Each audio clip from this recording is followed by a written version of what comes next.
Kapten Sibolga, banjir gelondongan, dikala sungai jujur mengungkap kebohongan. Banjir bandang boleh datang dari langit, tapi gelondongan kayu tidak pernah jatuh dari awan. Hujan deras bisa membawa air, tapi tidak mungkin membawa batang kayu sebesar tiang listrik kalau tidak ada yang memotongnya. Masuk akal kan? Belum lagi lubang-lubang tambang liar tanpa izin yang selalu mulus menembus perut gunung di Tukka, hingga air bingung mencari tempat berlindung. Akhirnya ia berangkat langsung menyapa manusia yang tak tahu kabar apa-apa. Di saat pemerintah setempat banyak yang pura-pura bingung, padahal penggalian demi penggalian berlangsung di depan batang hidung. Hutan lindung pun memberi kabar kalau ia sedang berkabung dan memberi air langit yang turun untuk dikirim langsung, hingga si Haporas pun tak mampu membendung. Jadi mari kita bicara yang sebenarnya, bukan naskah dongeng konferensi pers ala pemerintah. Lalu apa yang terjadi di hulu sungai si Haporas hingga gelondongan hanyut? Apa? Hujan yang menebang pohon? Atau angin yang menggergaji batang? Di hulu Hutana Bolon Tukka ada batu besar-besar hanyut didorong oleh kayu gelondongan. Siapa yang tebang?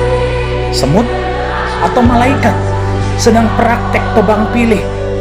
Di hulu sungai Pinang Sori menghanyutkan gelondongan. Gelondongan itu bukan ranting kecil, bukan sampah rumah tangga. Itu batang pohon yang memerlukan gergaji mesin, memerlukan izin, dan memerlukan titik-titik. Ya, Anda tahu apa lanjutannya? Apa yang terjadi di hulu sungai sehingga kayu gelondongan nyangkut di jembatan Anggoli, batas Tapteng dan Tapsel, sampai-sampai jembatan bukan lagi infrastruktur publik, tapi berubah fungsi jadi tempat parkir kayu ilegal setiap kali hujan turun. Mana mata? Nampak kan? Dan ini pertanyaan yang tidak boleh lagi dianggap sepele. Ada apa ini Pak Bobi Nasution, Gubernur Sumatera Utara? Sehingga kayu gelondongan besar-besar hanyut di Sungai Batang Toru yang hulu sungainya melewati Taput. Ada apa dengan Taput? Tapsel, ada apa dengan Tapsel? Hingga berujung ke Tapteng, ada apa dengan Tapteng? Hutannya maksud saya. Apa yang sebenarnya terjadi? Apakah banjir bandang sedang mengungkap apa yang selama ini disembunyikan dalam kebohongan? Atau sungai sedang berkata jujur sementara pemerintah sedang sibuk mengarang alasan? Karena wajar kalau air meluap, tapi tidak wajar kalau hulu sungai berubah jadi jalur distribusi kayu ilegal. Tidak wajar kalau batang pohon seukuran pelukan manusia bisa hanyut seperti sampah plastik. Tidak wajar kalau bencana justru membuka buku besar perusakan hutan yang selama ini ditutupi rapi lagi-lagi dengan kebohongan. Lucu ya, setiap kali banjir pemerintah menyalahkan cuaca ekstrim. Tapi kayu gelondongan yang hanyut ini mau disalahkan ke siapa? Ke hujan? Ke badai? Ke Tuhan?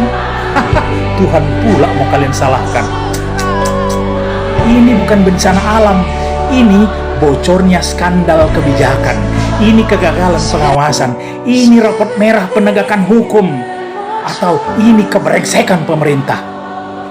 Karena hulu yang gundul bukan terjadi dalam waktu semalam, sungai yang penuh gelondongan bukan terjadi tiba-tiba, dan banjir bandang kali ini seperti berkata, selama ini kalian tutup mata, sekarang lihatlah sendiri apa yang kalian biarkan terjadi.